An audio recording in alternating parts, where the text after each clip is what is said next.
당시에 저는 견습에서 막 떨어진 아주 햇병아리 기자여서 뇌하 수체 종양이 발견돼서 목숨을 거는데 수술을 하게 됐고,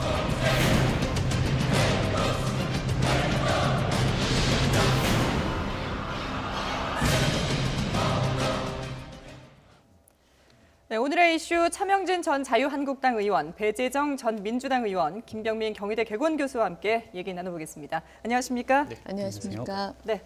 방금 영상에서 보셨던 것처럼 이낙연 국무총리 후보자에 대한 인사청문회가 지금 여야의 뜨거운 공방 속에 진행이 되고 있는데요. 이 얘기를 본격적으로 하기 전에 이 뉴스 들어오기 30분 전쯤에 청와대에서 공석이었던 국가안보실 1차장과 2차장 인선을 마무리를 했거든요. 먼저 김병민 교수님께서 좀 정리를 해주실까요? 국가안보실 같은 경우는 정의용, 그러니까 외교관 출신의 국가안보실장이 임명이 됐지 않습니까? 네. 그러니까 외교관 출신의 국가안보실장을 임명했던 것도 굉장히 큰 이슈가 됐습니다. 그렇죠. 그러니까 대한민국에 산적해 있는 북핵 문제 해결을 어떻게 풀 것인가에 대해서 과거 이제 군 출신 인사를 중심으로 외교안보실이 중요했다라면은 네. 문재인 정부는 외교를 중심으로 이 북핵 문제를 풀어가겠다라는 의지를 분명히 한 것 같고요. 하지만 외교안보실장 직제 밑에 1차장과 2차장이 있습니다. 네. 그러니까 1차장 같은 경우는 국방 개혁을 담당하고 그러니까 평화군비 통제 등등을 담당하기 때문에 아무래도 군 출신 인사가 올 것이다라는 설이 무성했습니다. 예. 그러한 방면 속에서 이제 이상철 성신여대 교수가 오게 됐는데 육사 출신이고요, 군 출신 인사가 맞습니다. 그럼에도 불구하고 북한 통이라고 불리울 정도로 과거 이제 남북 실제 장성급 군사회담 대표 활동을 했던 여러 가지 이력들이 있는 겁니다. 네. 그러니까 말 그대로 북한 통을 중심으로 이 외교의 안보에 대해서도 말 그대로 과거와는 조금 다른 형태의 인사를 추진했다라고 볼 수 있는 거고요. 2차장 같은 경우는 외교정책 비서관 그리고 통일정책, 사이버 안보 등을 담당하고 있기 때문에 이 외교에 능한 전문가를 임명할 수밖에 없는 상황이었기 때문에 예. 현재 2차장 임사에 내정된 김기정 연세대 행정대학원 교수 같은 경우는 문재인 대통령 후보 시절부터 이 캠프에 적극적으로 관여한 그렇죠. 인물로 예. 볼 수 있고요. 지금 현재 국정기획자문위원회가 구성돼서 운영이 되고 있는데 거기에 외교안보위원장을 맡고 있는 인물입니다. 네. 그러니까 얼마 전에 이제 정의용 안보실장을 임명하면서 거기에 통일외교안보특보로 문정인 교수, 홍석현 회장을 임명했던 걸 아마 기억하실 건데 네. 이제 비상임 인물이기 때문에 실제 외교 정책에 대한 컨트롤. 그러니까 지금 현재 대한민국의 가장 중요한 부분 중에 하나는 이 사드 문제를 중국과 어떻게 풀어낼 것인지, 일본의 위안부 협상을 어떻게 해나갈 것인지, 미국과 방위비 협정이랑 FTA 문제를 어떻게 할 것인지가 굉장히 중요한 문제이기 때문에 네. 이 모든 현안들이 다 국가안보실의 중심으로 이루어지게 될 것이라는 말씀을 드려야 될 것 같습니다. 그러니까 크게 보면은 1차장은 이제 안보 쪽, 2차장은 외교 쪽을 담당한다라고 보면 될 것 같은데 차 의원님은 어떻게 평가를 하시는지요? 저는 이 국가안보실 1차장, 2차장 그 발표가 날 때 네. 사실 처음에 국정원 1차장, 2차장인 줄 알았어요. 어. 왜 그러냐면 예. 그런 자리가 있는 줄 몰랐거든요. 그러니까 나중에 보니까 금년 5월 11일 얼마 전에 이 직제를 예, 예. 국가안보실 직제를 발표됐죠. 만들었다고요. 그래서 제가 이거 보면서 드는 생각이 제가 과문한 문제도 좀 반성하지만 동시에 문재인 정부는 상당히 이 청와대가 튼튼하고 참 좋구나. 좀 아까도 긍정의 얘기했듯이 의미가 거의 아닌 것 같은 느낌이 드네요. 장관 이상의 어떤 역할을 할 수 있는 분들이 네. 외교안보 특보 홍석현 씨나 예. 문정인 씨, 또 이번에도 뭐 국가안보실 이런 게 또 튼튼하게 직제까지 있어가지고 만들어진 걸 보면서 대통령이 상당히 직접적으로 어떤 국가 현안에 대해서 어떤 영향을 미치시겠구나 이런 생각이 들면서 동시에 예. 또 우려되는 건 있어요. 그 송민순 장관 같은 경우에 우리가 보면은 참여정부 시절에 본인이 외교부 장관으로서 상당히 그 본인이 권한을 행사해야 함에도 불구하고 본인의 권한을 사실 청와대에서 많이 침해를 했어요. 그것이 본인이 회고록에서 사실은 이제 유엔 인권 문제와 관련해서 자신의 어떤 의사가 상당히 훼손됐던 예. 그런 경험을 이게 쓴 것이 이번에 바로 유엔 인권 회의에 대해서 뭐 기권했느냐 마느냐 이게 어떤 그 생긴 그 계기가 된 거거든요. 네. 따라서 이번에도 대통령께서 직접 이렇게 청와대를 강하게 하셔서 어떤 이제 중요한 외교 안보 문제에 대해서 직접적으로 이렇게 컨트롤을 하시겠다 이런 것에 이제 좋은 면도 있지만 네. 반대 측면은 장관이나 이런 분들을 사실 잘못하면 허수아비로 만들 수 있다. 이런 예. 부분에 대해서는 유의를 해야 될 거다. 예. 이런 생각이 듭니다. 당초 문재인 대통령이 청와대의 권력을 나누고 내각에 힘을 실어주겠다라고 얘기를 했는데 그와는 조금 반대로 청와대에 힘이 실리는 게 아니냐 이런 분석이신 것 같은데요. 어떻게 보세요? 아니 뭐 그런 염려를 하실 수도 있다고 생각합니다. 예. 우선은 새로 만들어지는 직제이기 때문에 과연 앞으로 어떻게 운용되는가를 지켜봐야 되는 부분도 분명히 있는 것 같고요. 앞으로 또 장차관들 인사가 계속해서 이어지면 그 이후에 국정 운영 과정에서 청와대와 얼마나 협업하는지 그런 부분들을 저는 뭐 언론뿐만 아니라 국민들께서도 유념해서 보실 거라고 생각합니다. 예. 다만 송민순 전 장관의 사례는 저는 이번 건과는 조금 다른 사례가 아닌가라고 제가 좀 해석하는 부분은요. 당연히 중요한 국가 안보와 외교는 치열한 논쟁을 통해서 그 방향을 잡아야 되고 결론을 내려야 되는 게 맞습니다. 예. 그렇다면 어떤 외교부 장관의 업무라는 것이 뭐 유엔 안보리 뭐 결의안 말씀을 하시는 것 같지만 그 부분을 외교부 장관이 자신의 권한으로 마음대로 할 수 있는 건 아니지 않겠습니까? 그건 국가의 결정을 최종적으로 결정하기 위해서는 다양한 토론과 논쟁이 필요한 부분이라는 측면에서 조금 다른 것 같고요. 네. 앞으로 이제 청와대가 운영되고 또 뭐 국회와의 협치 과정도 있고 또 장차관들과의 또 국정 운영에서의 협치도 있기 때문에 그런 부분들은 조금 지켜보시면 과연 우려하시는 대로가 될 건지 네. 아니면 정말 환상의 그런 이제 콤비네이션을 네. 보여줄지 알 수 있을 것 같습니다. 그런 예. 호흡은 글쎄요, 뭐 이제 외교부 장관의 강경화 후보자가 지금 일단 임명이 돼 있고 내정이 돼 있고 인사청문회를 통해서 얼마나 그 능력을 발휘할 수 있는지는 충분히 검증이 가능할 거라고 생각을 합니다. 네, 근데 지켜보도록 그 하고요. 부분 제가 예. 얘기 드리면 그 문재인 대통령의 인사 특징이 아까 네. 얘기했듯이 청와대가 상당히 튼튼하다. 가로 열고 비대하다 가로 닫고 그런 측면이 하나 있고 예. 또 하나가 이게 뭐냐면 문재인 대통령이 이것도 우리가 눈여겨봐야 되는데 소위 말해 주류를 채용을 하지 않아요. 지금 외교부 장관도 사실은 외무고시 전통적인 출신이에요. 외무고시 출신이 아니어서 상당히 그 자체는 상당히 퍼포먼스는 상당히 화려하고 상당히 사람들이 주목을 끄는데 과연 이분이 정말로 이 민감하고 아주 복잡한 외교 문제들을 다루기 위해서 우리 전체적으로 가 있는 외교 라인들을 예. 잘 다룰 수 있을까? 이것도 숙제예요, 사실. 예, 그건 뭐 인사청문회 등을 통해서 충분히 검증 네. 가능하다고 보고요. 예. 저는 주류를 쓰지 않는다는 표현은 좀 오해를 불러일으킬 수 있을 것 같은데 오히려 주류들을 통해서 뭐 예컨대 관료들도 상당히 기용하고 있지 않습니까? 주류의 어떤 틀을 넘어섰다 이렇게 좀 확대한 것으로 오히려 예. 인사의 폭을 그렇게 봐주시면 좋지 않을까 예, 자 이제 싶습니다. 인선 예. 이야기는 뭐 계속 이야기를 나눠야 되고요. 네. 오늘 이제 새 정부의 첫 인사청문회가 열렸기 때문에 이 부분 좀 자세히 이야기를 나눠봐야 될 텐데요. 이낙연 국무총리 후보자 인사청문회 과연 지금 계속 진행이 되고 있고 지금도 진행이 되고 있습니다. 오늘 오전에 있었던 이야기를 직접 녹취 구성을 한번 들어보고요. 이야기를 나눠보도록 하겠습니다. 들어보시죠. 전남지사 출마하기 위해서 국회의원 사퇴 후에 이제 재산 내역하고 그다음에 전남지사로 당선된 후에 재산 내역 차이입니다. 이제 불과 2달 사이에 7천여만 원이 사인간 채무가 변제가 됐습니다. 그러면은 어떤 돈으로 저 7천만 원을 채무를 변제를 하신 건지 간단하게 말씀해 주십시오. 뭐 제 월급이라든가 그런 것이었지 않나 싶습니다. 엄격하게 따지면은 공직자윤리법 위반입니다. 인정하세요? 2010년 예, 김 교수님이 일단 이 부분 정리를 해보죠. 지금 이제 얘기 나온 거 하나하나 이야기를 나눠볼 텐데 그러니까 지금 돈을 갚은 거죠, 그러니까. 그러니까 고위공직자들 같은 경우는 국회의원도 마찬가지고 장차관들도 그리고 4급 이상 고위공무원들은 재산을 공식적으로 신고를 하게 돼 있습니다. 그러니까 공개가 되는 거죠. 네. 국회의원 신분으로 본인이 재산했던 재산 등록 내역이 있는 거고요. 또 전남지사에 당선이 됐기 때문에 당선된 이후에 재산을 공개해서 등록을 하게 됩니다.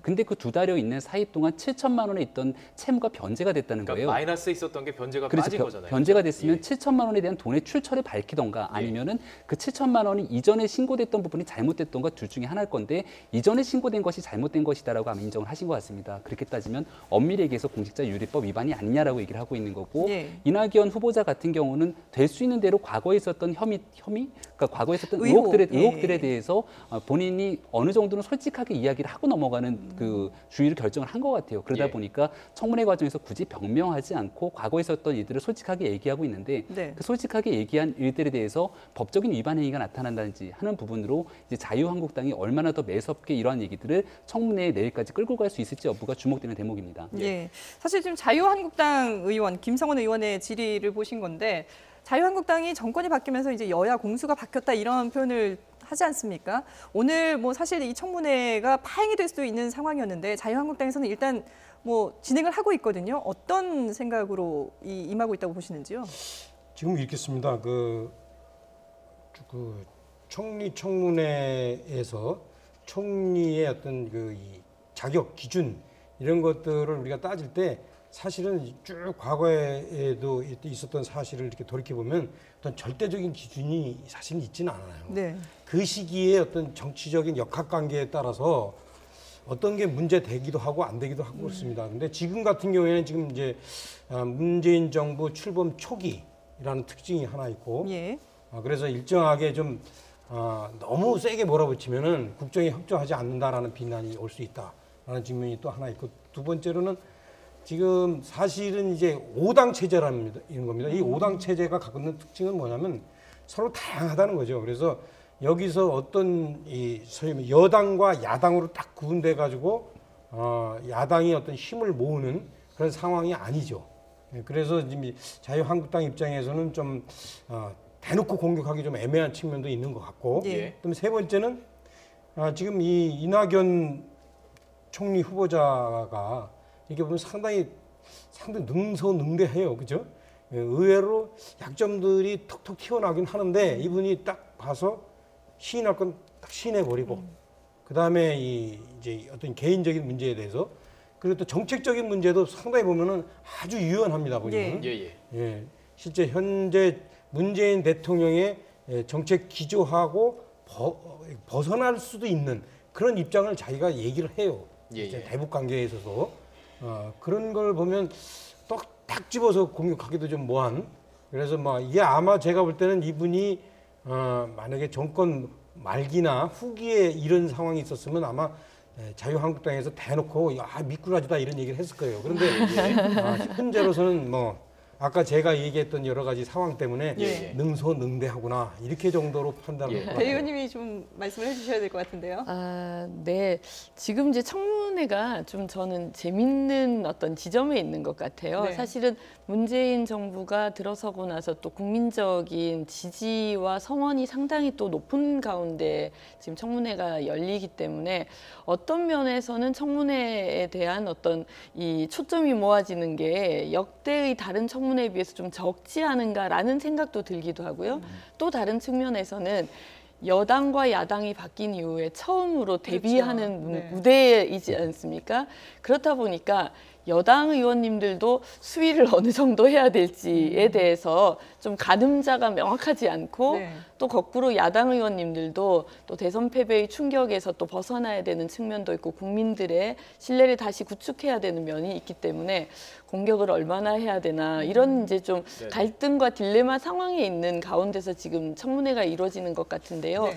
그런 가운데서도 비교적 차분하게 어떤 질의와 응답이 좀 잘 이루어지고 있는 것 같고요. 말씀하신 것처럼 이낙연 후보자 같은 경우에 상당히 좀 몸을 낮추고 답변을 이렇게 차근차근하게 빠져나가는 방식이라기보다는 인정할 건 인정하고 또 이제 본인의 소신을 그렇다고 소신을 밝히지 않는 것은 아닌 그런 쪽으로 하고 계신 게 상당히 국회 경험이라든가 또 지방자치단체장으로서의 경험들이 좀 녹아 있는 그런 청문회가 아닌가 싶고요. 국민들께서도 아마 이 이틀에 걸친 청문회 가운데서 여당은 여당대로 야당은 야당대로 어떻게 자리매김을 할 것인가를 조금 포인트를 두고 보시면 그 부분도 좀 재미있게 보시지 않을까 싶습니다. 지금 나오고 있는 의혹 중에 또 하나가 바로 아들 병역 면제 의혹인데 그런데 자유한국당의 경대수 의원이 이 부분을 지적을 했다가 도리어 지금 문매를 맞고 있는 것 같은데요. 글쎄 제가 볼 때 이렇습니다. 아까 이제 예컨대 국회의원을 그만둘 때 재산 신고한 거하고 2개월 후에 전남지사가 될 때 재산 신고하고 7천만 원이 차이가 나는 거예요. 그러니까 이제 그 내용은 빚을 변제했다는 거죠. 어떻게 그 7천만 원을 이렇게 늘렸을까?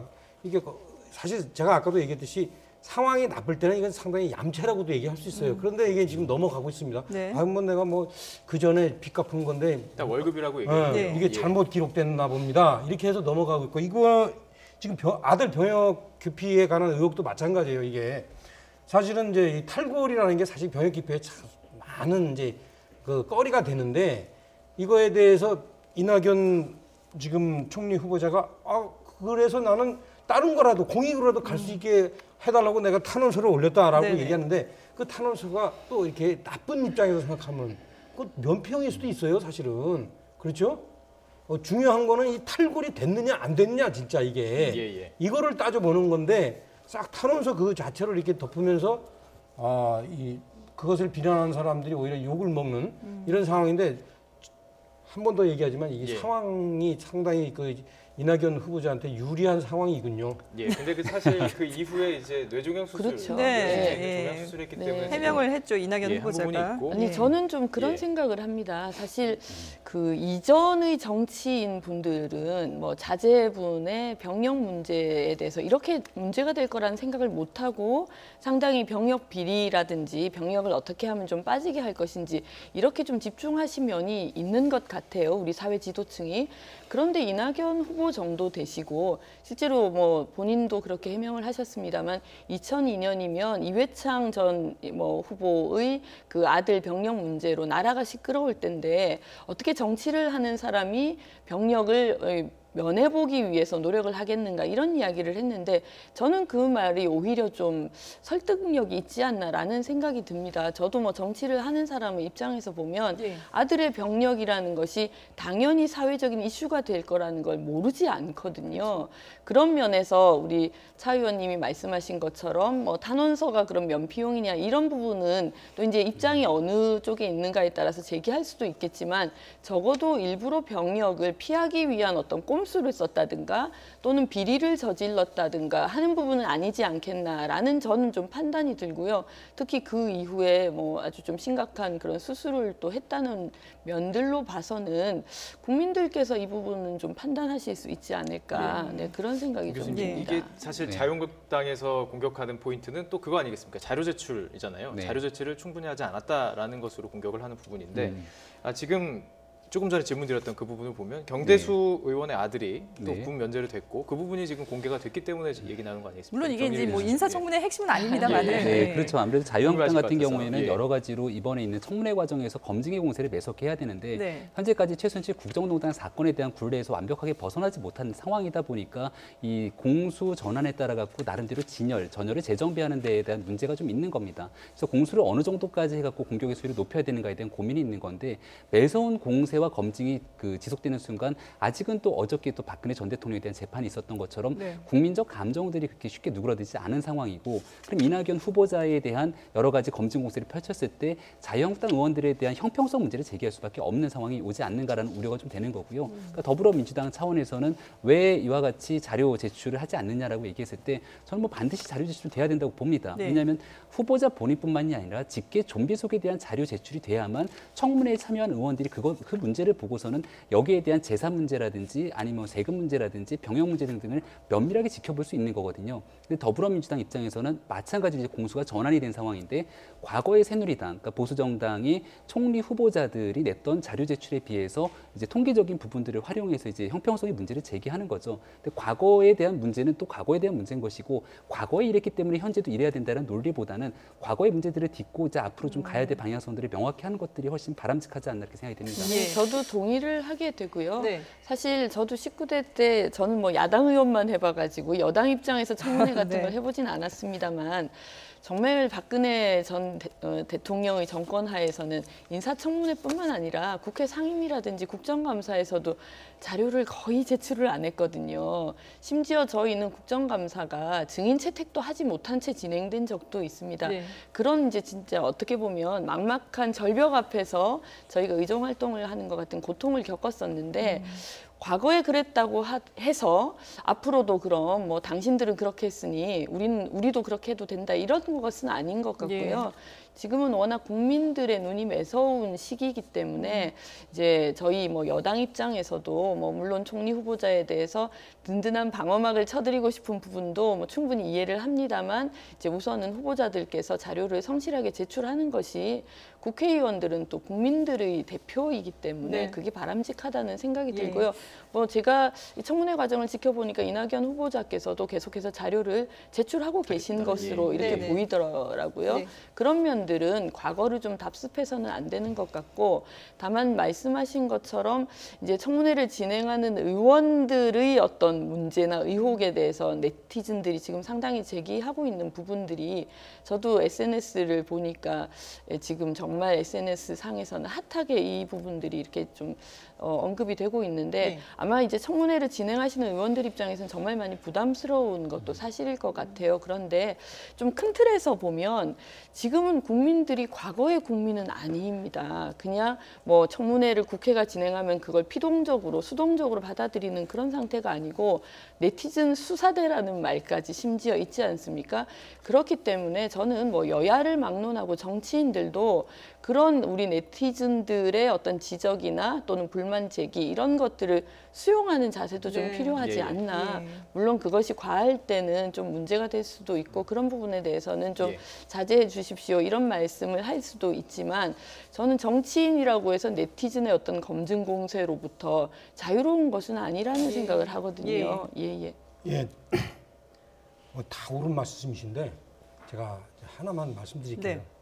결론은 상황 탓이다. 조금 한 1년 후에 이런 상황들이 벌어진다면 저는 아마 그렇게 쉽게 예. 넘어가기 어려울 거다라는 예. 뜻이고 예. 그래서 결론과 더불어서 한 말씀 더 드리면 네. 제가 그 과거 여당 시절에 정운찬 그 총리 청문회 여당 간사였어요. 그때 저 스스로 이렇게 돌이켜 보면 정운찬 총리가 납세의 의미를 상당히 게을리한 예. 그런 그 서류들이 있지 않습니까? 네. 이런 서류들을 안 냈어요. 이분 강연을 많이 했는데 예. 그 강연에 관한 세금을 제대로 냈나 이게 문제가 되는데 안 냈습니다. 안 내고 둘째 날 청문회가 이틀이잖아요, 보통 총리 청문회 둘째 날 다 끝나갈 쯤에 냈어요. 근데 살짝 보니까 상당히 저는 심각했던 것 같아요. 그때 아마 야당 의원들이 보다 세게 밀어붙였으면 과연 정운찬 후보자가 총리가 됐을까 생각하는데 예. 저는 여당 이 간사로서 그걸 철저히 막았죠. 예. 그래서 지금도 그러셨군요. 예. 저는 그런 생각이 들어요. 이낙연 그 총리 후보가 예. 이 정도 저 서류를 안 내는 이유는 제가 이렇게 그 과거에 그 정운찬 총리 데자뷰가 좀 느껴집니다. 그래서 예. 그런 거 없으시다면 빨리빨리 예, 냈으면 좋겠습니다. 저는. 예. 예. 경제수 의원이 지금 그- 간사하기 네. 때문에 그리 하신 것도 같아요. 네, 근데 어쨌든 지금 국민들이 예. 앞서도 말씀하셨지만 예전보다도 이 정치에 대한 관심도 많아졌고 그만큼 또 수준도 높아졌기 때문에 국민들이 날카로운 눈으로 지금 지켜보고 있다는 점은 분명히 말씀을 드릴 수 있을 것 같고 그만큼 또 여야 할 것 없이 의원들도 뭐 상황과는 관계없이 인사청문회에 검증을 철저하게 해야 되지 않을까 싶은데요. 국민의당에서는 어떤 의혹을 제기하고 있는지 들어보도록 하겠습니다. 그리고 아무리 인용이라고 하지만 이날의 위대한 영도자라는 표현들도 계속적으로 나옵니다. 그 당시에 저는 견습에서 막 떨어진 아주 햇병아리 기자여서 그 후보자 배우자께서 그 1989년 3월 달부터 12월 달까지 그 강남구 논현동에서 실제 거주한 곳이 맞습니까? 실제 거주하지 않았습니다. 강남교육청 소속 학교로 배정받기 위해서 위장 전입을 하신 거죠. 그러니까 그죠? 네, 이 자리에서도 위장 전입을 바로 시인을 네. 했거든요. 그런데 예. 국민의당에서 호남 출신 의원이라서 좀 후보자여서 네. 조금 살살 하는 게 아니냐 이런 지적도 있던데요. 그렇죠. 전남도지사 출신이고 네. 또 대통령 선거에 사실 호남에서 어느 정도 패배가 큰 표 차이로 패배를 하고요. 얼마 전에 있었던 여론조사를 보게 되니까 호남 지역에서 여론조사 결과가 정의당보다도 국민의당이 떨어지는 결과가 나왔기 때문에 네. 자칫 잘못 여기서 호남의 민심이 한 번 더 흐트러지게 된다면 국민의당의 향후 방향이 굉장히 문제가 될 수 있다는 위기감이 있는 것 같습니다. 그럼에도 불구하고 조금 전에 이 위장전입 문제를 매섭게 공격했던 건 이태규 의원, 비례대표 네. 의원이죠. 그러니까 사실 지역구의 문제와 무관하게 이제 그 국민의당이 가야 될 길이 지역 정당을 탈피해서 제3의 길 중도 정당으로 가야 된다는 의원들 입장에서는 매섭게 공격할 여지가 있는 거로 보여지고요. 김광수 의원 같은 경우에는 과거 시절 이제 기자 출신이지 않았습니까? 특히나 호남 지역에서는 사실 전두환 전 대통령에 대한 이야기가 트라우마가 있는 부분들인데 지난번 대통령 선거 후보 시절에도 문재인 대통령이 후보 시절에 그 TV 토론에서 사진 한 장면을 가지고 와서 전두환 장군 얘기를 한번 잘못 꺼냈다고 호남 MBC에 한번 출렁였던 적이 있는데 그러한 트라우마가 있는 부분들이 좀 자극했던 것 같아요. 말 그대로 기자 시절에 전두환 전 대통령을 좀 옹호하는 기사를 썼던 거를 다시 한번 끄집어내면서 사과를 받아내고 이런 부분들에 대한 공격을 매섭게 하고 있는 건데요. 국민의당 입장에서는 어찌 보면 이러지도 저러지도 못하는 상황이지만 그럼에도 맹탕 청문회가 되지 않기 위해서 애쓰고 노력하는 모습들이 저는 이 두 장면을 통해서 보여진다라고 보여집니다. 차 의원님, 그럼 지금 위장전입 이야기가 나왔으니까요. 이 부분은 사실 문재인 대통령이 공직자에 그렇죠. 대해서 이제 허락하지 않겠다라고 얘기했던 그 부분 아니겠습니까? 이 부분 어떻게 보셨습니까? 자유한국당 그 정 원내대표가 지금 얘기하잖아요. 그 문재인 대통령이 공약집에 병역 기피, 부동산 투기, 세금 탈루, 위장 전입, 논문 표절 이 5가지는 상당히 나쁜 전력에 해당되기 때문에 여기에 해당되는 사람들은 공직자로 채용하지 않겠다 했는데 우리 정 원내대표에 의하면 그 중에서 4개가 지금 이낙연 후보자에게 해당된다 그렇게 얘기를 했습니다. 그런데 그게 사실이죠. 의혹이지만 따라서 이 부분에 대해서는 제가 오늘 같은 얘기를 계속 하는데 상황 때문에 좀 부드럽게 가는 것 같지만 나중에 두고두고 이제 문제로 남을 수 있으니까 이낙연 후보께서는 그런 문제에 대해서 상황을 이렇게 이제 이용해서 넘어갈 생각하기보다는 좀 더 이렇게 성명을 해주셨으면 좋겠다라는 생각이 듭니다. 예. 글쎄요, 뭐 인정할 부분들은 인정을 바로바로 하고 있는데 일단 바른정당에서는 어떤 또 얘기를 하고 있는지 들어보시죠. 우리 문재인 대통령은 일단 공공기관부터 이 비정규직을 정규직화하겠다라고 지시했습니다. 저는 이것이 지금 자칫 잘못하면 금수저 공공기관이 지금 평균 임금도 높은데 여기 비정규직부터 해준다는 것은 매우 심각한 차별일 수 있다라는 점 제가 지적드립니다. 네, 훌륭한 점을 지적해 주셨다고 생각합니다. 예, 좋습니다. 네, 훌륭한 점을 지적해 주셨습니다. 이렇게 또 반응을 하시더라고요. 그러니까 바른정당의 삼선 김용태 의원이죠. 네. 그러니까 바른정당에서 단 한 명이 들어간 겁니다. 혼자 나가서 날카로운 저격수의 역할하기도 어려울 거고요. 현재 있는 바른정당이 입장에서 매섭게 문재인 정부를 공격한다고 바른정당으로 유권자의 표심이 돌아올 것인가라고 봤을 때는 여러 가지 고민의 지적들이 있는 거라 차라리 이럴 바에는 초기 정부가 출범했는데 강력하게 좀 힘을 실어주건 힘을 실어주면서도 야당 입장에서 정책적인 검증을 하고 바른정당이 가야 될 길에 대해서 총리 후보자의 내용들을 이끌어내는 데 초점을 맞추자라고 얘기했던 것 같고요. 오늘뿐만이 아니라 내일까지도 김용태 의원, 특히 바른정당 같은 경우는 이 현재 이낙연 총리 후보자가 갖고 있는 정책적인 그런 방향성에 대해서 계속해서 얘기를 하게 될 것이라고 보여지고요. 특히나 뭐 내년도 지방선거에 관한 개헌 문제라든지 이런 앞으로의 정책적 방향성을 가지고 바른정당이 아마 이번 청문회에 결을 잡은 것 같다는 생각이 듭니다. 자, 그러면 이번에는 여당 입장에서 청문회에 임하고 있는 민주당 의원들의 얘기를 듣고 배재정 의원의 입장을 들어보도록 하겠습니다. 문재인 대통령도 그렇게 공약을 하셨습니다만 광역단체장이 참여하는 이른바 제2의 국무회의를 운영하겠다, 신설하겠다 이런 입장을 밝혔습니다. 국무회의라는 명칭을 쓰기는 좀 무리고요. 중앙지방협의회 이런 이름으로 별도의 특별법을 만드는 게 필요하지 않겠는가 생각합니다. 내각에 대해서 재청권도 총리가 행사해야 된다고 보는데 총리께서는 어떻게 운영하실 생각입니까? 제 생각에는요. 제가 확신을 갖거나 또는 이쪽이 좋겠다 싶은 그런 인물이 계시면 대통령께 제안 드리는 일 그리고 마지막에는 재청을 함께 하는 일 이런 정도는 가능하다고 생각합니다. 네, 배재정 의원님. 지금 민주당에서는 이낙연 후보자가 무난하게 인사청문회를 통과할 수 있을 거다 이렇게 보고 계시나요? 전체적으로 보면 저는 국민들께서도 좀 그렇게 보고 계신 것 같아요. 물론 이제 흠결이 없으시면 더욱 국민들로서도 바랄 것이 없겠습니다만 지금 나온 정도가 뭐 인사청문회에서 낙마를 시킬 정도는 아니지 않겠나 이렇게 보는 게 좀 통상 지금 이제 가질 수 있는 태도인 것 같고요.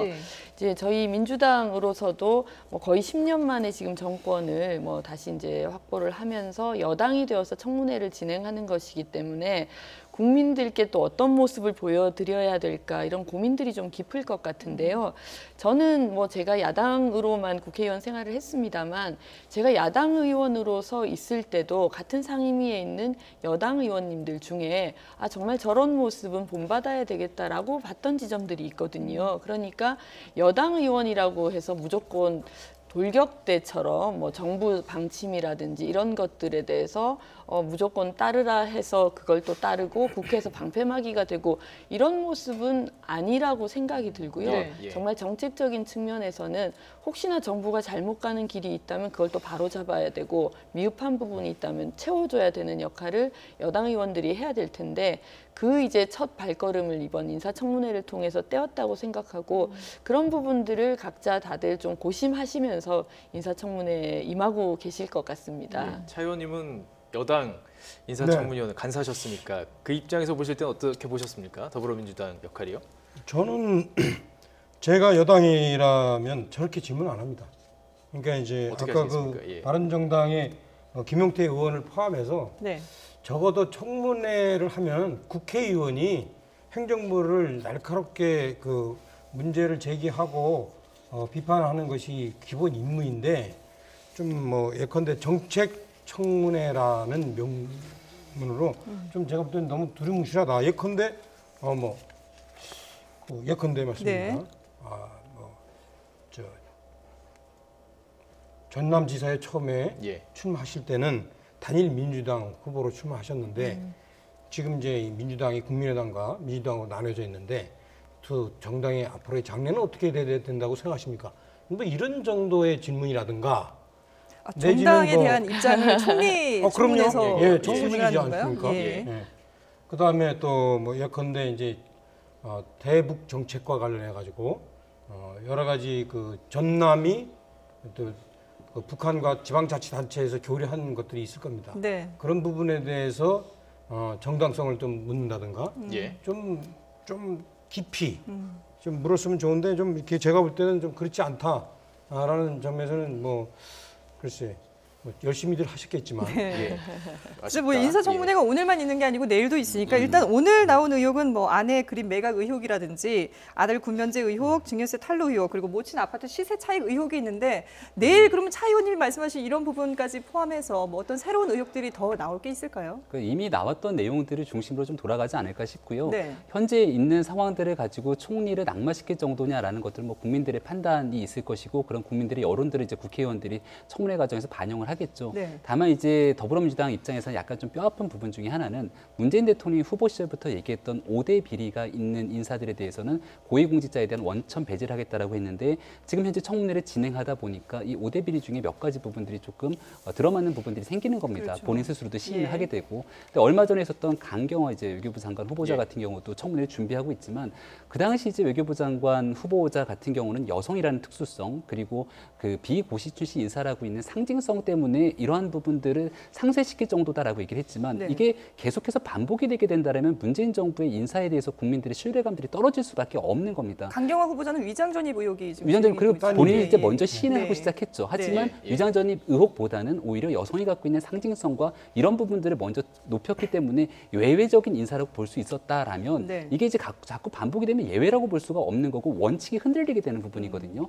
따라서 내일까지 이러한 내용들이 얼마나 더 증폭되게 될 것인지의 여부를 좀 판단할 필요가 있고 더불어민주당과 청와대 입장 정리가 두 번째로 중요할 것이고요. 예. 마지막으로 생방송 중계 과정에서 청문회를 진행하다 보면은 과거 이제 박근혜 정부 시절에 모 장관 후보자 같은 경우는 땀을 뻘뻘 흘리면서 말을 제대로 얘기하지 못하고 막 숨을 쉴 수가 없다는 얘기를 하게 되면서 결과론적으로 자진 사퇴에 이르기까지 됐는데 이게 공직 활동을 해보거나 정치 활동을 해보지 않은 인사들 같은 경우는 청문회 과정에서 돌발 상황이 발생하기도 합니다. 네. 하지만 뭐 이낙연 후보 같은 경우는 그런 여러 가지 경험들 때문에 내일 청문회까지 새로운 돌발 상황이 발생하지는 않을 거로 예상이 되긴 합니다. 예. 통상 이 부분에 대해서는 좀 그 얘기를 해주셔야 될 것 같은데. 총리 청문회는 이틀에 걸쳐서 네. 하게 되고요. 보통 이제 첫날은 자질 검증이 되고 둘째 날은 아무래도 정책 검증이 되기 때문에 오늘 나온 뭐 이건 뭐 제가 섣부르게 말씀드릴 네. 부분은 아닙니다만 그리고 국회의원들의 입장에서도 첫날 뭔가 한 건을 좀 하는 것이 훨씬 더 임팩트가 있다고 생각하기가 좀 쉽습니다. 그런 면에서 보면 여기서 더 나올까에 대해서는 조금 그렇지 않지 않겠나 이런 이제 저는 뭐 예측을 좀 하기도 하는데요. 물론 조심스럽게. 예. 네, 그런 면이 있고 말씀하신 그런 뭐 인사 검증 과정에서의 뭐 5대 불가론 이런 부분들이 좀 훼손된 부분은 저도 뭐 사실 뼈 아프다고 생각을 합니다. 그렇게 되지 않았으면 정말 국민들께 더 나은 인사를 좀 선물해 드릴 수도 있고 앞으로 국정 운영에도 더 많은 힘을 좀 받을 수 있을 텐데 안타까운 것은 정말 주요한 어떤 장관 자리라든지 총리 자리라든지 이런 부분들에 있어서 그런 흠결이 없으신 분들을 못 찾은 것인지는 모르겠습니다만 기본적으로 대한민국 사회가 가지고 있었던 웬만한 정도의 어떤 비리라든가 이런 부분들은 하고 지나가는 듯한 그런 부분들이 이제는 좀 달라져야 되지 않나 저도 이제 그런 생각을 좀 함께 하게 되고요. 네. 다만 강경화 후보자의 경우에는 이제 저는 좀 그런 선제적으로 먼저 이런 부분들이 문제가 좀 있는데 이러이러하다라고 밝힌 것에 대해서는 좀 점수를 좀 주시면 좋겠다 이런 생각을 좀 하게 되는데요. 예. 무조건 감추려고 하는 것이 아니라 오히려 이렇게 좋은 분을 모시려고 하다 보니 이런 부분들이 발견되었는데 그 부분은 정말 잘못되었습니다라고 국민들께 좀 양해를 구하고 죄송하다는 말씀을 먼저 드리고 그렇게 한 것에 대해서는 좀 평가를 해주셔도 좋지 않겠나 그런 바람이 있습니다. 예. 이런 부분에 대해서는 앞으로 여론의 추이도 좀 지켜보시면서 뭐 문재인 대통령이 직접 이런 부분에 대해서 입장을 한 번 더 표명을 하시거나 정리를 해주시는 것도 뭐 괜찮지 않을까 싶은 생각도 듭니다. 네, 지금까지 차명진 전 자유한국당 의원, 배재정 전 민주당 의원, 김병민 경희대 개관교수와 함께 얘기 나눠봤습니다. 세 분 말씀 잘 들었습니다. 감사합니다.